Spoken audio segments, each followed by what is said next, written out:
This is an MMA Insiders Quick Fix on Radio Influence. Is there a level of condescension that comes from WME-IMG towards the MMA industry? I can see that.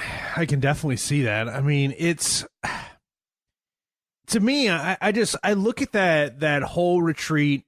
It's a waste of money to me. I mean, I had some fighters tell me that they were interested in going out there and just seeing what they had to say. But when you look at the aftermath of this, how can you, if you are WME and the UFC, how can you say that was a successful weekend? It was a failure on many levels. Number one, there's a lot of things that came out that embarrassed the company. I mean, Cajun Johnson getting up during the Reebok speaker's speech and basically voicing his opinion right then and there. Probably not the ideal venue that UFC executives would like something like that to come out.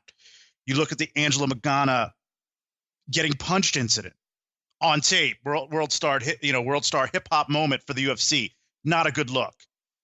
There's, at least 6, other instances where I could run down, and everyone's heard them by now, where this whole thing was a total debacle, and I don't think it really worked. I think it was counterintuitive. Maybe it worked from this perspective that if you wanted to get a lot of fighters out there to check out the new facility and the new resources that are at the UFC headquarters for fighters, the cryo tank and, the training areas, absolutely. That's, if your goal is to get fighters to leave their camps and move to Vegas and work out of the UFC headquarters so they're under your thumb and under your watchful eye, great move. Other than that, this was a total waste of time and, more importantly, a waste of money. You have a lot of fighters there crying poverty, crying foul, looking to get raises.